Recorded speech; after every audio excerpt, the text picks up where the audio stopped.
What's up YouTube, and welcome to a super simple design for today where we're going to create this really cool minimalistic landscape design in a sticker sort of setup. Now this design is going to be super easy for beginners, and I'll talk you through each step on how you can create this. So what you're going to need to first of all do is check out the requirements that are in the description of my video.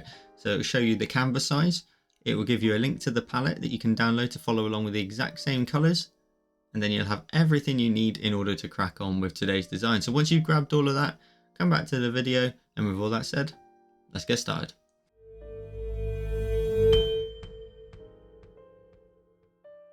So once you've created your canvas of 2000 pixels by 2000 pixels, the first thing we're going to want to do is go ahead and take a look at our layers, and we should have an empty layer here which we get straight away as we create a new canvas.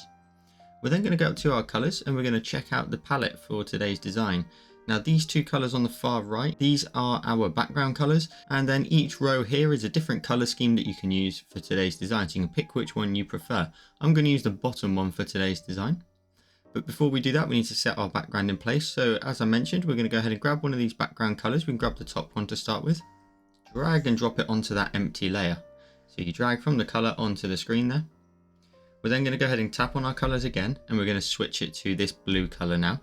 We're then going to go up to our selection tool, and we're going to use the option here of rectangle, and we're going to use this option here of color fill. And if we create a box that's half of the screen, so edge to edge like so, and then let go, it'll fill that in with blue. Then tap on your selection tool when you're done. Go to your adjustments just beside that, and go to Gaussian blur. And if you swipe from left to right on the screen, it will increase the blur, and if you swipe to the left, it will decrease the blur. And we just want to blend those two colors nicely together till you hit 50% or thereabouts at the top. And tap on your adjustments when you're done. Then let's go ahead and create the main circle for today's design. So we're going to go up to our layers. We're going to create a new layer.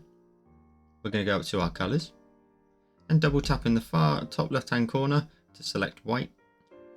Then go to your brush library, and you're going to want to find the collection here of calligraphy, and you're going to want to find the monoline brush. And then we're going to go ahead and just set our brush size to, let's just set it to about 35%. And then in the center of the screen, you're going to want to go ahead and draw a circle as best you can and link up to the point you start with. If you hold your pen, it will turn it into an ellipse. And if you pop your finger on the screen, it will turn it into a perfect circle, like so. So we want to make ours roughly around about that sort of size.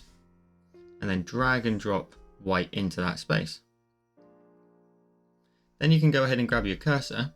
And if you turn on snapping in the bottom left hand corner, you can go ahead and move this onto the horizontal and vertical axis until you get the orange lines like that. And that'll let you know you're smack bang in the center of your canvas.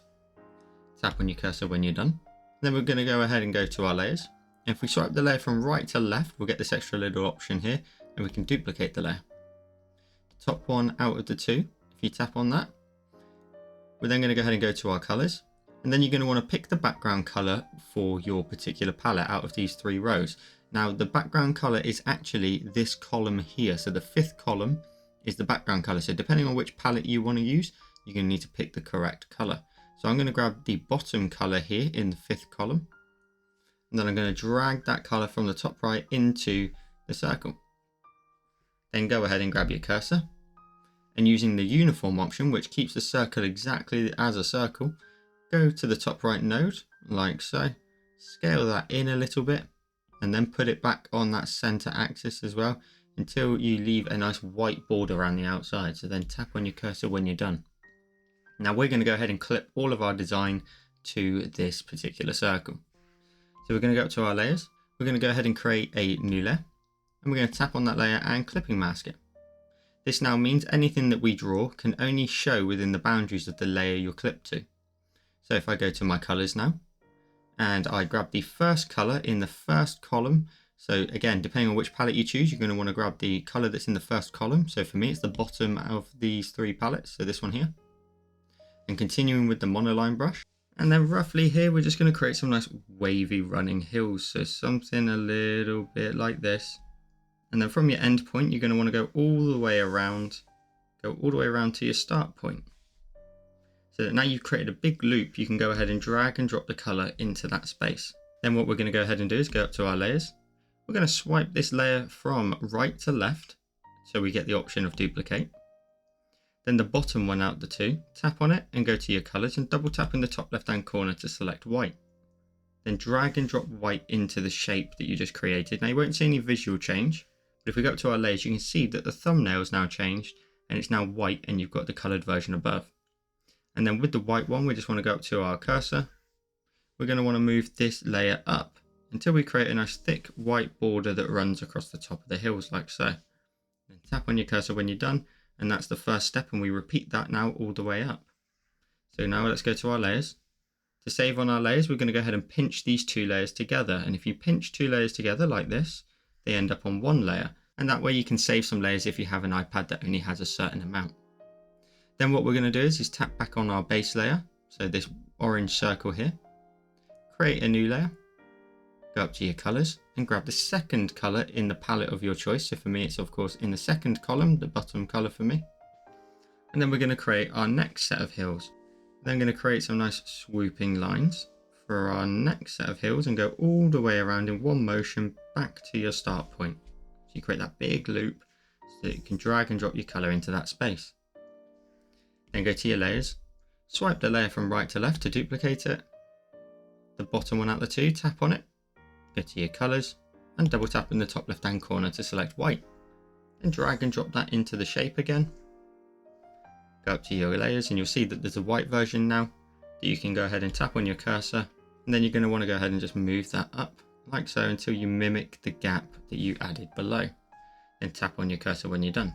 Then go to your layers, pinch those two layers together that we were just working on, the white version and the colored version. Then go back to your base layer and repeat the process. Create a new layer. Go up to your colors, then go ahead and grab the third column and the color of your choice, and then create your next set of hills. Now at this point you want to start to think about creating some more hillsides that are a bit more steep in elevation. So you're going to want to maybe start to think of something a little bit more like this, like that. Go all the way around to your start point as always, and then drag and drop the color into that space. Then go to your layers, swipe the layer from right to left to duplicate it, the bottom one out the two, go to your colors, double tap in the top left hand corner to select white and drag and drop that into that space. And again, you won't see any visual change, but it's there and it's changed to white. Grab your cursor and then just move that straight up, again mimicking the gap that you created below. Tap on your cursor when you're done, and then let's get onto the very last set of hills. So go up to your layers, go back to your base layer, and then pinch the two layers we were working on into one. Then go back to your base layer and create a new one. Then go to your colors, grab the fourth column and the color of your palette, so this one for me. And then let's create our last set of hillside like this, running in behind like this and go all the way around to your start point. Dragging and dropping the color into that space. Then go ahead and go to your layers, swipe the layer from right to left to duplicate, grab the bottom one, go to your colors and double tap in the top left hand corner to select white and drag and drop it into that space. Again, then go ahead and go to your cursor straight away and move that up, just creating that nice little border around the outside. Tap on your cursor when you're done.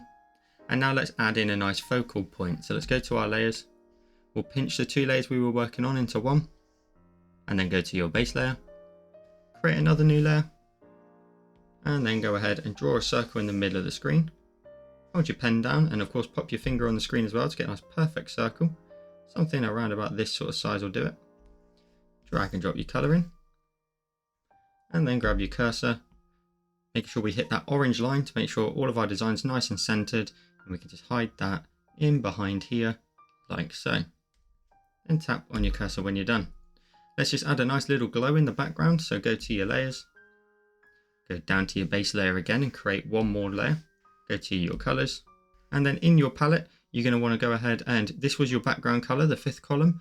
The column to the right in the sixth column, that is your glow color. So I'm going to need to pick this one here. So the bottom of the sixth column for me, but whichever palette you chose. And then you're going to want to go ahead and go to your selection tool and do the same thing we did before. We're going to draw a box this time, roughly like this sort of size, and let go. It'll fill that color in because we've still got color fill turned on. Then tap on your selection tool when you're done. go to your adjustments, Gaussian blur, and swipe from left to right until you blend those two colors nicely together. Again, we'll go up to 50% and then tap on your adjustments when you're done.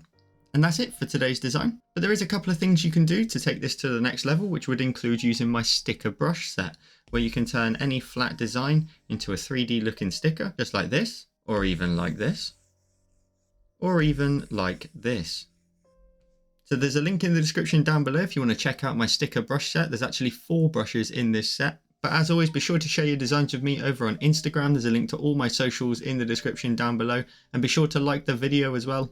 And a massive shout out to all of my Patreon supporters. I'll throw their names up on the screen now, where if you want even more Joel created content, there's a link to my Patreon in the description down below, where patrons get access to 3 exclusive tutorials every single month. I'll throw up the latest 3 that I've been posting over there, as well as sneak peeks for upcoming designs, early access, and much, much more. So hit the link in the description down below. And as always, if you're interested in any of the equipment, there's Sketchboard Pro that you can use code JoelCreate to get yourself 10% off, or a Paperlike screen cover that I use, or the pen tips grip and glove. There's links to all my equipment in the description. And with all that said, I'll see you in the next one.